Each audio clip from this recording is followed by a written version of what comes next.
Welcome viewer.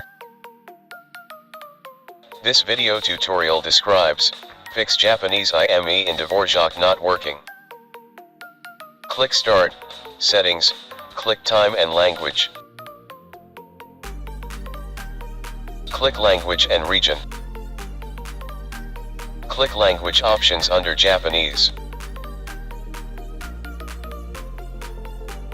Click Keyboard options under Microsoft IME. Click General.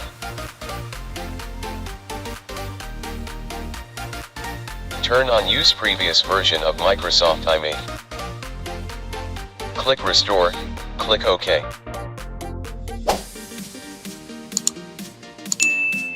Close and restart system.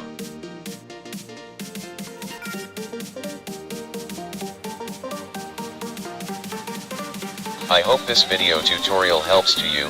Please like, share and don't forget to subscribe my channel. Thank you very much.